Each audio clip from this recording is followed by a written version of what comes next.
El asma afecta estimativamente a 300 millones de personas en todo el mundo y es una enfermedad heterogénea usualmente caracterizada por una inflamación crónica de la vía aérea, que está definida por dos características. Por un lado, la clínica de los síntomas respiratorios, que son dificultades respiratorias, sibilancias, opresión en el tórax y tos. Y por otro lado, la limitación al flujo aéreo expiratorio variable, que eso se mide a través de una espirometría. Las características que tiene el asma es que tiene diferentes fenotipos. ¿Qué significa eso? Que tiene diferentes formas de presentación. ¿Es una misma enfermedad o tal vez diferentes enfermedades? No se sabe todavía aún. Se piensa que son diferentes enfermedades que corresponden a un síndrome que se llama síndrome asma, pero que está caracterizada por diferentes formas de presentación. Esas formas de presentación varían según la clínica, según los factores pronósticos que tenga, según la respuesta al tratamiento, según la patología o la fisiopatología, según la fisiología. ¿Por qué tiene diferentes fenotipos o formas de presentación? Estas diferentes formas de presentación es lo que nosotros podemos ver, qué rasgos característicos podemos ver en el paciente.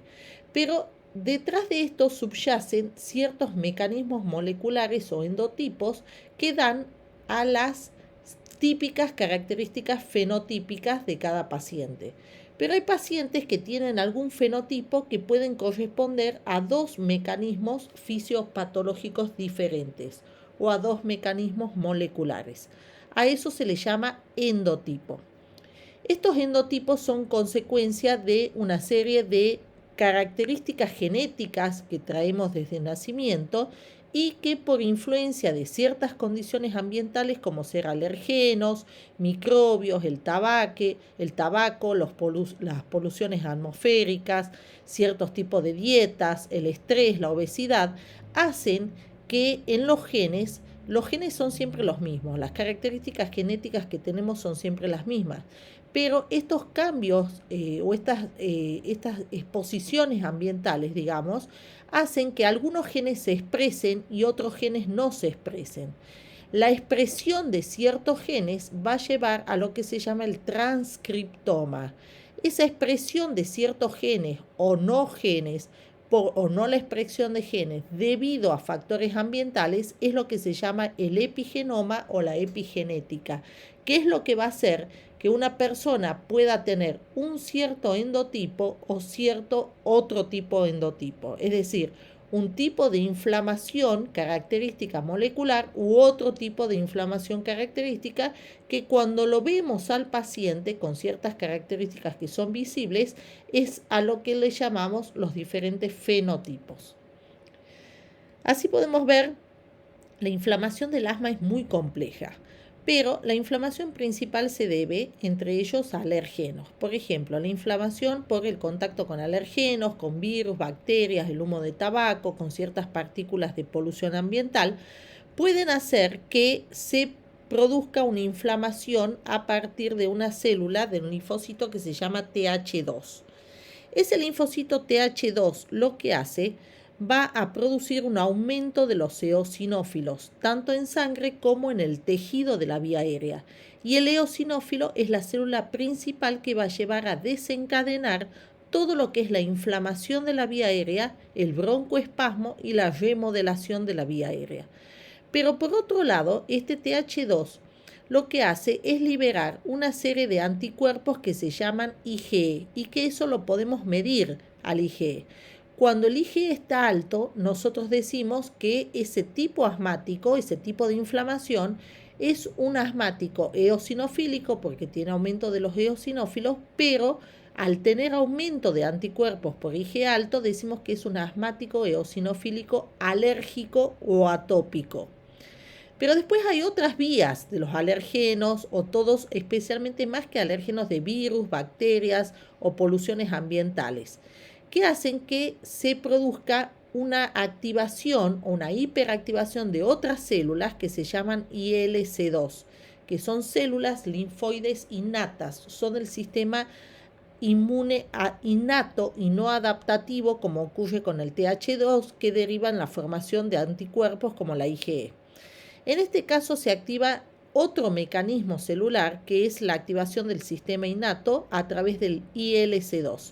Eso hace que el ILC2 también active ciertas citoquinas que van a producir también aumento de los eosinófilos. No aumento de anticuerpos, pero sí aumento de eosinófilos. Entonces, este es otro tipo de paciente asmático que cuando uno lo ve se lo llama paciente eosinofílico no alérgico. Después tenemos otros tipos de inflamación en el asma que no está mediado por el mecanismo tipo 2. El mecanismo tipo 2 se le llama al TH2 y al ILC2, sino que está mediado por otros mecanismos como ser el linfocito TH17, el linfocito TH1, que lo que producen es fundamentalmente un aumento de los neutrófilos, ya no de eosinófilos, sino de neutrófilos. Y estos pacientes generalmente son asmáticos mucho más severos que aquellos pacientes que tienen solamente aumento de eosinófilos. Entonces acá lo tenemos divididos. Tenemos divididos en cuanto a endotipos, es decir, los mecanismos moleculares, podemos dividir al asma en tipo 2 y en no tipo 2. El tipo 2, a su vez, se va a dividir en dos. En aquellos que producen a través de TH2, producen aumento de anticuerpos, que son IgE, que se miden.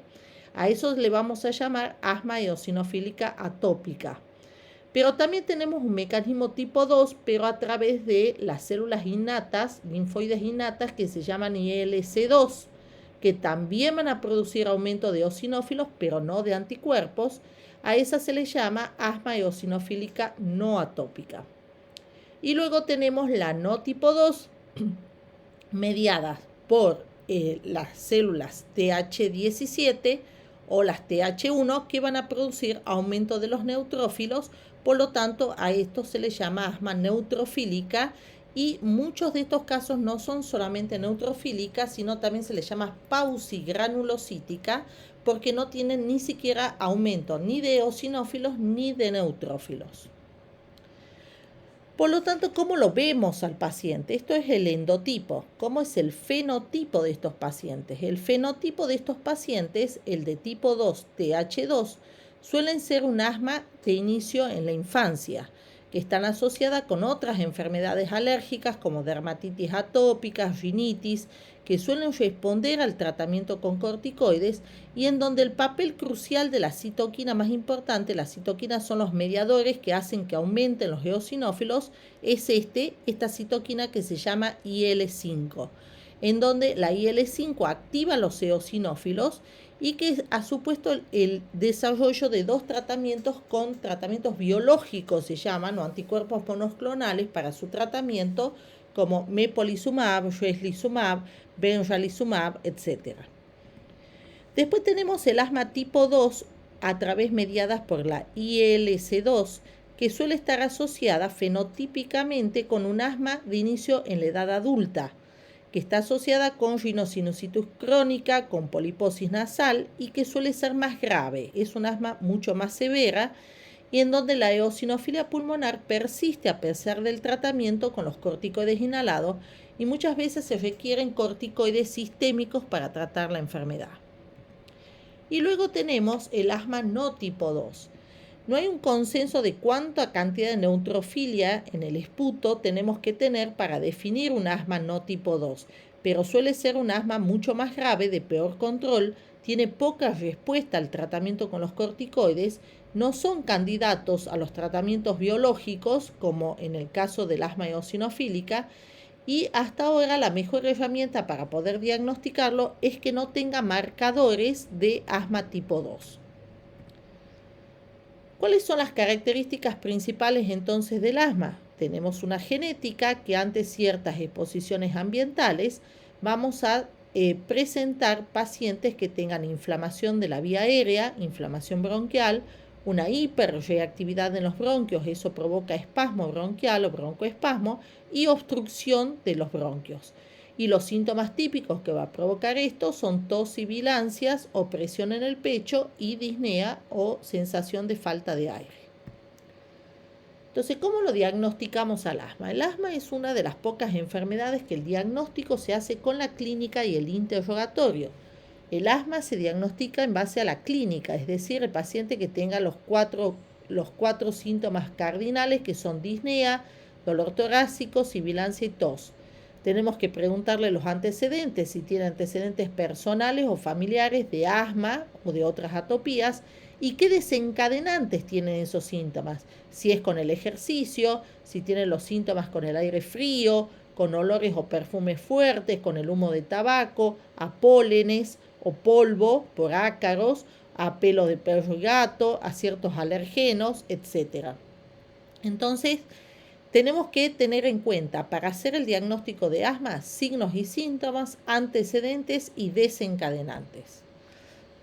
¿Qué métodos complementarios le vamos a pedir a los pacientes? La espirometría, que es el estudio donde el paciente sopla en un espirómetro y podemos medir los flujos y los volúmenes pulmonares.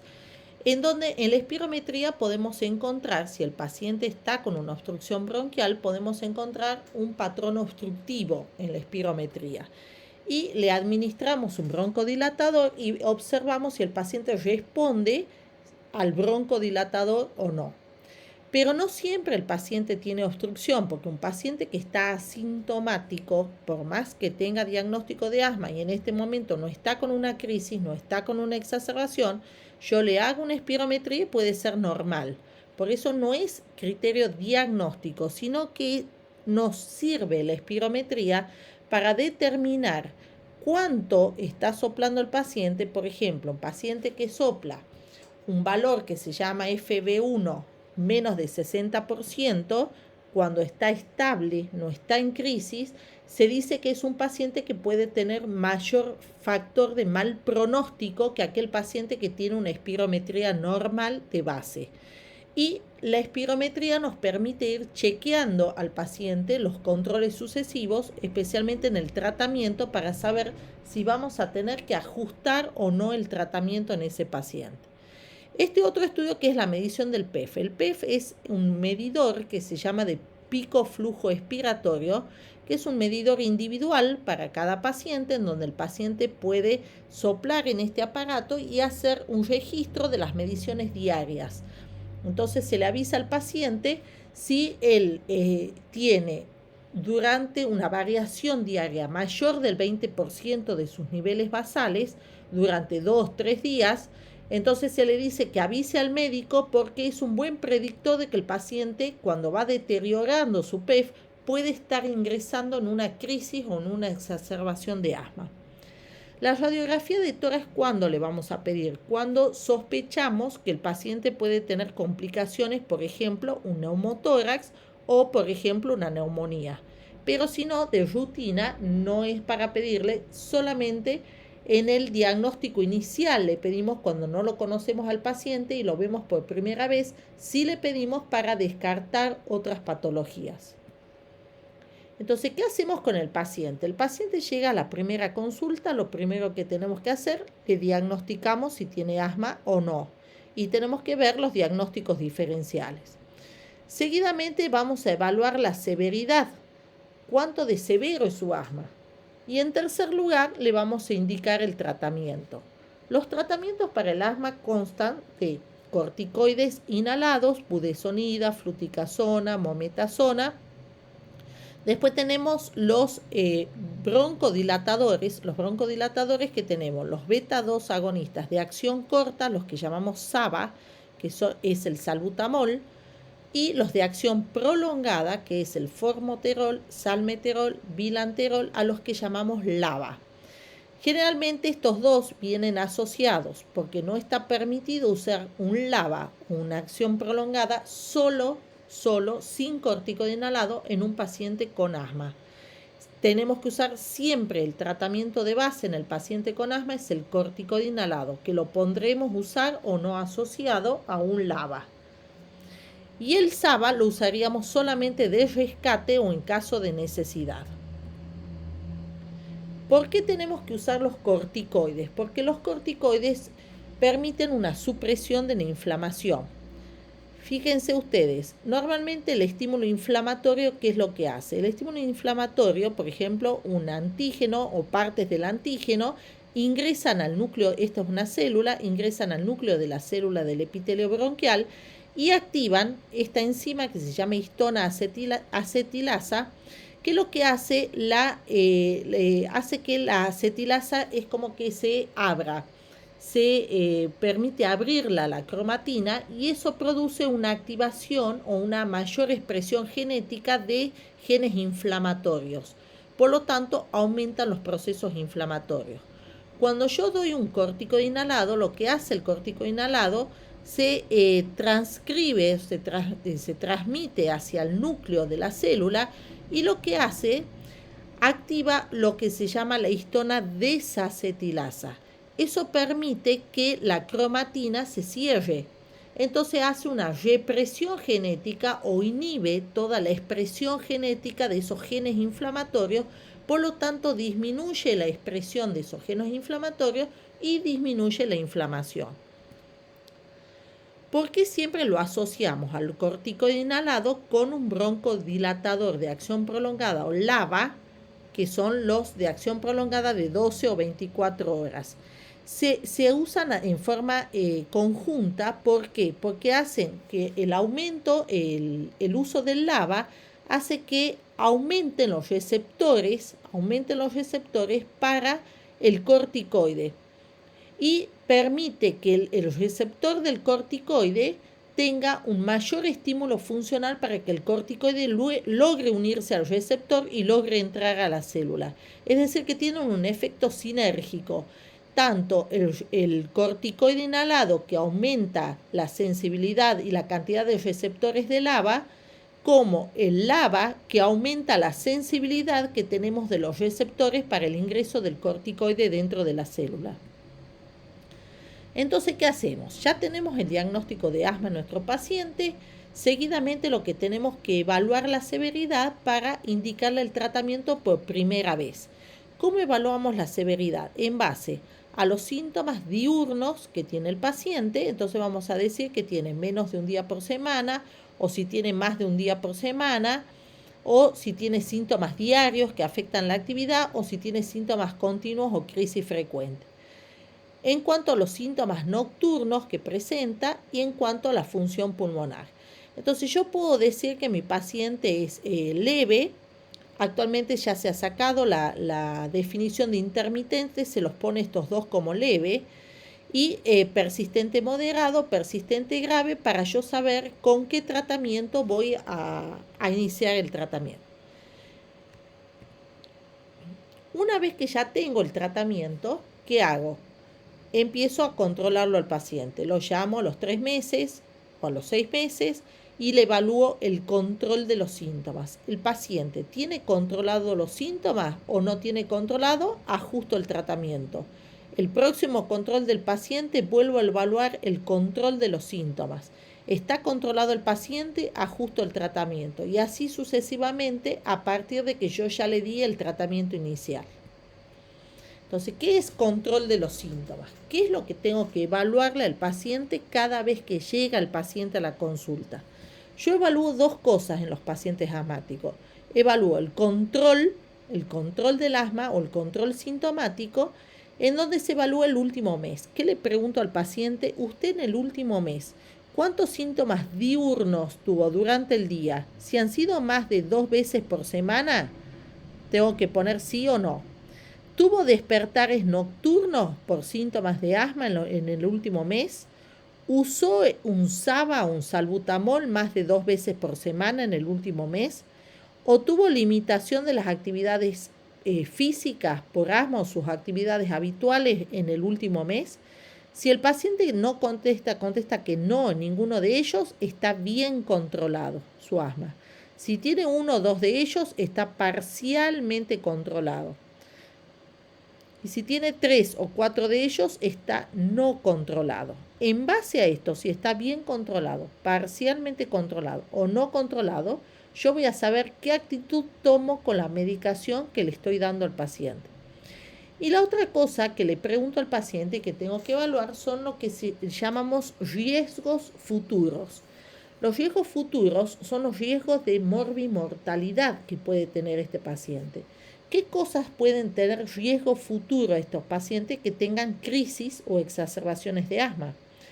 que tengan limitación persistente del flujo de aire, y esto lo evalúo con la espirometría. Yo evalúo si el paciente ha deteriorado la espirometría o no consigue llegar a valores normales en la espirometría, y si la medicación que le estoy dando tiene efectos secundarios por los medicamentos.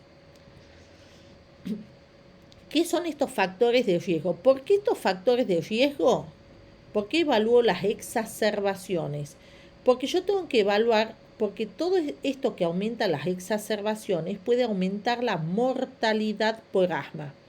¿Y qué puede aumentar las exacerbaciones? Por ejemplo, el uso de medicamentos como usar en forma excesiva el salbutamol. Si un paciente usa en forma excesiva el salbutamol, tiene más riesgo de exacerbaciones y más mortalidad por asma. El uso inadecuado de los corticoides inhalados, o que no se le dio corticoides inhalados, o que tenga una mala adherencia al tratamiento, o una mala técnica o incorrecta de inhalación. Que tenga comorbilidades. ¿Cuáles son esas comorbilidades que le pueden aumentar las exacerbaciones? Obesidad, rinosinusitis crónica, que tenga reflujo gastroesofágico, que tenga alergia alimentaria, que tenga embarazo. Exposiciones, fumar, que tenga exposición a alergenos, si está sensibilizado, contaminación del aire. El contexto, por ejemplo, que tenga principales problemas psicológicos, es un factor importante de exacerbaciones, problemas socioeconómicos. En la función pulmonar, que tenga un FB1 bajo en la espirometría, especialmente menos del 60%, y que tenga mucha reversibilidad a los broncodilatadores. Pacientes que tengan una inflamación de tipo 2 con eosinófilos y una medición que se llama FeNO o medición de óxido nítrico exhalado que sean muy elevados. En pacientes que están con corticoides vía oral o corticoides sistémicos y a pesar de eso tengan eosinófilos en sangre y FeNOs muy elevados. Que el paciente haya estado intubado alguna vez en una unidad de cuidado intensivo o que haya tenido en el último año una o más exacerbaciones severas de asma. ¿A qué le llamamos exacerbaciones severas? Aquel paciente que ha estado hospitalizado por asma o que haya estado intubado por asma o que haya necesitado dosis muy frecuentes de corticoides sistémicos o vía oral. Entonces, Gina, en la última actualización, nos dice qué tratamiento le vamos a poner al paciente cuando lo vemos por primera vez. Entonces, para eso se ha clasificado, por ejemplo, en asma leve, aquel paciente al que yo le tengo que poner un tratamiento en lo que llamamos paso 1, que ya lo vamos a ver detallado, y a aquel paciente que le vamos a poner un tratamiento en el paso 2. Asma moderada es aquel paciente que está con un tratamiento en el paso 3. Y asma grave, aquel paciente que está con un tratamiento en el paso 4 y en el paso 5. Ahora vamos a ver con detalle. Entonces, asma leve son estos pacientes, asma moderada estos pacientes y asma grave estos pacientes. Vamos a ver el paso 1. ¿Cuándo comenzamos a darle este tratamiento en el paso 1? Aquel paciente que tiene síntomas menos de 2 veces al mes y no tenga riesgo de exacerbaciones, ningún factor de estos riesgos de exacerbaciones, yo puedo empezar con el paso 1 en estos pacientes. ¿Qué es empezar en el paso 1? Tenemos que tener en cuenta que estos pacientes tienen 2 tipos de medicaciones. Un medicamento al que le llamamos el controlador o de mantenimiento y otro tratamiento al que le llamamos de rescate o de uso según caso de necesidad. Es decir, le tenemos que explicar al paciente, usted va a tener una medicación que usa todos los días, que es la controladora o la de mantenimiento, y otra medicación que va a usar de rescate según lo que necesite. ¿Qué nos dice Gina? Que si nosotros usamos una medicación, una combinación de corticoides inhalados que se llama budesonida, más un LABA, que es el formoterol, solamente esa combinación está autorizada para este paso, budesonida, formoterol, a dosis baja, lo puede usar no todos los días, sino solamente cuando el paciente lo necesite. Es decir, que en el paso 1 podemos usar la combinación solamente según necesidad. Y como rescate vamos a usar la misma, según necesidad. O tenemos otra opción de usar dosis bajas de corticoides inhalados sin LABA, pero la tiene que usar todos los días. Esto no es según necesidad. Si va a usar dosis bajas de corticoide inhalado, la tiene que usar en forma diaria.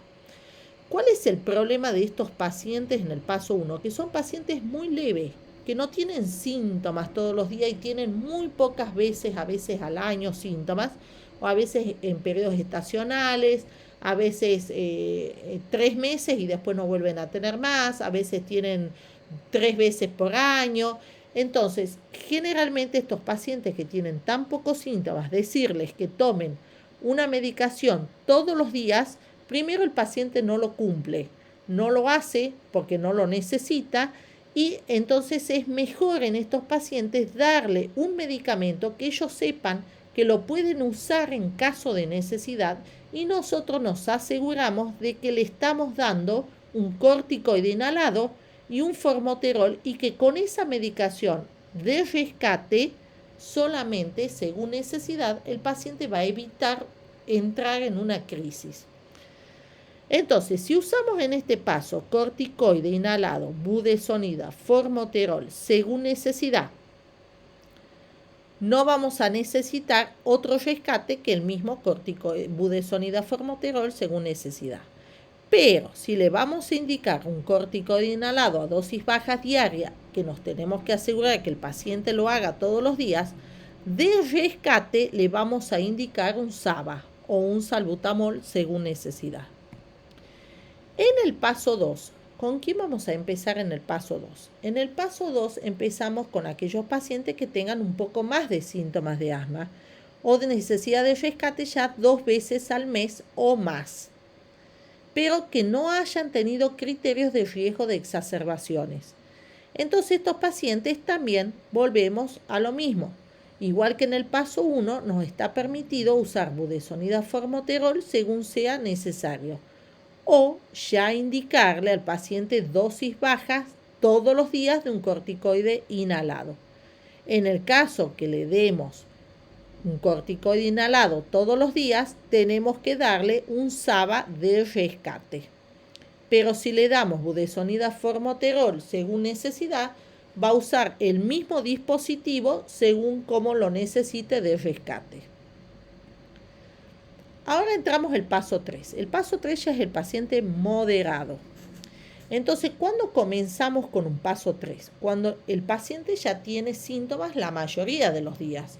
La mayoría de los días está con síntomas o está usando un salbutamol, ya se despierta por lo menos una vez por semana en el último mes o más, tiene despertares nocturnos y especialmente si tiene algún factor de riesgo de exacerbación.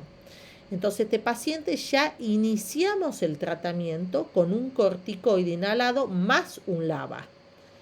¿Y qué usamos de rescate? La indicación es usar una dosis baja de corticoide inhalado más un LABA. Tenemos que usar una combinación de entrada. De rescate, si vamos a usar budesonida, formoterol como dosis de mantenimiento, acá le decimos que use todos los días budesonida, formoterol. De rescate podemos usar el mismo dispositivo si usamos budesonida, formoterol. Pero si no usamos budesonida, formoterol, usamos por ejemplo otra combinación como fluticasona, bilanterol, fluticasona, salmeterol, otros tipos de combinación que no sean budesonida, formoterol, el rescate va a ser el salbutamol. En el paso 4, estos ya son pacientes graves. El paciente con asma grave o asma severa es aquel paciente que ya se presenta con síntomas casi todos los días, casi tiene despertares prácticamente todas las noches, ha tenido exacerbaciones previas en el año previo. Entonces este paciente ingresamos ya con una dosis intermedia de corticoide inhalado LABA. Y de la misma manera, si usamos budesonida, formoterol de mantenimiento todos los días, podemos usar budesonida, formoterol, el mismo dispositivo de rescate. Pero si usamos otra combinación de corticoide inhalado LABA, vamos a tener que usar el salbutamol de rescate. En este paso puede llegar a ser necesario empezar a hacerle también un tratamiento corto con corticoides orales al paciente hasta que supere el cuadro inflamatorio inicial. Y en el paso 5 es un paciente muy grave. Este paciente muy grave es aquel paciente que tenemos que iniciarle con dosis altas de corticoides inhalados más un LABA. Tenemos que derivar a este paciente a un médico especialista para que haga lo que se llama la fenotipificación, que es lo que les explicaba antes, en donde tendremos que ver si es un asmático neutrofílico atópico, no atópico, un asmático no tipo 2, o un asmático eosinofílico, o un asmático no, tipo 2 o no tipo 2, y tenemos que evaluar el fenotipo. Podemos ir agregándole a este paciente tiotropios, que son los antimuscarínicos, y el especialista tendrá que evaluar si este paciente es necesario iniciar tratamientos con terapias biológicas. Las terapias biológicas que disponemos actualmente son los anti-IgE y los anti-IL5. Todavía no disponemos los anti-IL4 y IL13 que van a salir prontamente. Por supuesto, también el rescate, si vamos a usar budesonida formoterol en dosis altas de mantenimiento, podemos usar el mismo dispositivo de rescate. Si vamos a usar otra terapia que no sea budesonida formoterol de mantenimiento, vamos a usar de rescate un salbutamol. ¿Qué hacemos posteriormente? Lo citamos de nuevo al paciente. ¿Qué tenemos que evaluar en el paciente? Hay montones, no millones, pero montones de dispositivos que vamos a tener que evaluar nosotros cuando le administremos el dispositivo, ver si el paciente lo hace bien, explicarle bien la técnica del dispositivo, porque si no, va a fallar el tratamiento. Y no porque no le hayamos dado el tratamiento adecuado, sino porque el paciente no usa bien los dispositivos inhalados. Es fundamental el enseñar en cada visita y reevaluar en cada visita el uso del dispositivo. Ustedes ven que hay diferentes dispositivos. Cada dispositivo tiene sus combinaciones y tiene su forma de administrar la medicación. Tenemos que reevaluar si el paciente está usando bien la técnica del dispositivo, si le hemos enseñado y volver a enseñar, en cada visita volver a enseñar la técnica, determinar qué dispositivo es mejor para cada paciente y volver a evaluar el control sintomático y ver si el paciente está bien controlado, parcialmente controlado, no controlado, y si tiene riesgos de exacerbaciones y de limitación en la espirometría.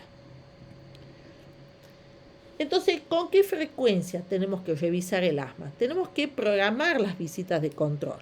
Una vez que le inicié por primera vez el tratamiento, entre 1 a 3 meses, tengo que llamarlo de nuevo al paciente para controlarlo. A partir de entonces, entre 3 a 12 meses, según sea un asmático grave, moderado o leve, puedo empezar a llamarlo entre 3 a 12 meses. Y posterior, acá falta posterior una exacerbación, es posterior, una vez que el paciente, si lo estamos viendo en una crisis o en una exacerbación, lo tenemos que volver a llamar a la semana para poder controlar. ¿Qué vamos a controlar? Entonces, control de los síntomas, control de los factores de riesgo, cuánto exacerbó la ocurrencia de exacerbaciones, la respuesta a cualquier cambio del tratamiento y la adherencia y la técnica de la inhalación. ¿Eso qué nos va a permitir? Nos va a permitir lo que llamamos escalar. Es decir, si un paciente, por ejemplo, yo lo tenía en un paso 3 con baja dosis de corticoides inhalados más LABA y el paciente está parcialmente controlado, yo puedo subir de paso a un paso 4. Si está muy mal controlado, yo puedo subir 2 pasos el tratamiento. Es decir, que todo esto tengo que controlarlo estando el paciente estable, no en el momento de una crisis, sino que tengo que hacer el control de síntomas y exacerbaciones para saber cuándo escalar o cuándo desescalar. ¿Cuándo desescalar? Escalar es más fácil que desescalar. Desescalar lleva mucho más tiempo, es un trabajo mucho más arduo, en donde el paciente tiene que estar mucho tiempo estable en este periodo. Por ejemplo, en el paso 3 no tiene que estar con crisis, ni exacerbaciones, ni estar embarazado, no tiene que estar con infecciones respiratorias, tiene que estar cerca del centro o del consultorio por cualquier caso que llegue a ser una exacerbación. Tiene que tener un plan escrito de qué tiene que hacer en el caso de una exacerbación, y en esos casos yo podría bajar o desescalar el tratamiento. ¿Qué hacemos con la crisis asmática? Siempre digo que el mejor tratamiento de una crisis asmática es evitar que ocurra. Las crisis asmáticas también podemos evaluar la severidad, si es leve, moderada, severa o el paciente está en un paro respiratorio inminente. Que vamos a evaluar la disnea, la postura que tiene el paciente, la alerta, el sensorio, la frecuencia respiratoria, los músculos accesorios, las sibilancias y la frecuencia cardíaca. ¿Cuál es el tratamiento de la crisis? El tratamiento de la crisis es el beta-2 de acción corta, el salbutamol y los corticoides sistémicos, ya sea endovenosos, intramuscular u oral. Las dosis pueden ser equivalentes, pero es exactamente lo mismo darlo en cualquiera de las 3 vías si las dosis las damos en formas equivalentes. Por ejemplo, los broncodilatadores, tenemos salbutamol, hay fenoterol, el que nosotros disponemos es salbutamol. Se pueden hacer nebulizaciones continuas. Les quiero advertir que en este momento de COVID está prohibida las nebulizaciones. Lo ideal es hacer con aerosoles con aerocámaras, no aerosoles sin aerocámaras. Con aerocámaras entre 10 a 20 disparos o puff cada 20 o 30 minutos. Las nebulizaciones no tienen que ser intermitentes si se tienen que hacer, sino continuas. Pero como les advierto, en estos momentos no está permitido hacer nebulizaciones por las aerosolizaciones. El tratamiento con corticoides está discutido si hay que iniciar con dosis altas o bajas. Se puede iniciar con hidrocortisona de 6 miligramos kilo día, ya sea en forma endovenosa, intramuscular o oral. Ustedes ven acá que las dosis son equivalentes, se pueden dar de las 3 formas. El comienzo de acción de la corticoterapia es entre 4 a 6 horas y tienen el beneficio significativo recién a las 12 horas. El corticoide no lo damos para sacarlo inmediatamente de la crisis al paciente, sino que lo damos para que el paciente no reingrese con una nueva crisis hasta que logre una consulta a un centro especializado con un especialista, un neumonólogo o un alergista. La oxigenoterapia es esencial cuando el paciente está exacerbado en una crisis y lo tuvimos que llevar a la guardia o internarlo.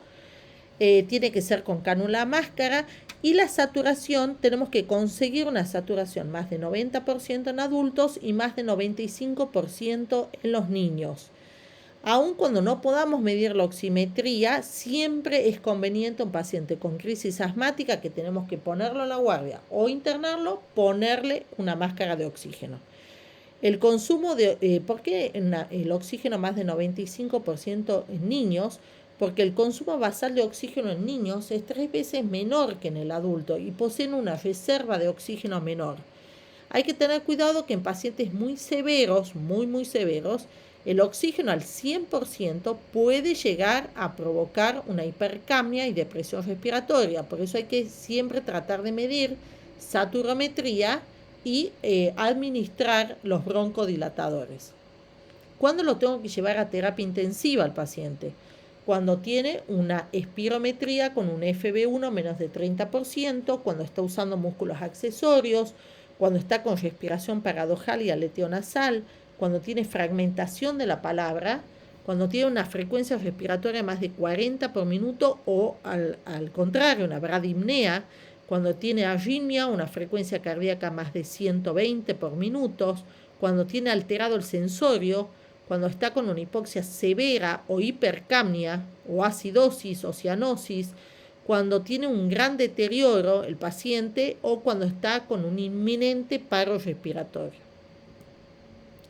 ¿Cuándo le doy de alta a un paciente con con exacerbación o con una crisis de asma. Si el paciente está en la guardia y yo pudiese medir un PEF o un FB1, si el paciente tiene más del 60% de su teórico máximo personal y tiene una estabilidad clínica luego de una hora de la última aplicación del salbutamol o el beta 2, yo puedo darle de alta con la indicación de control por consultorio.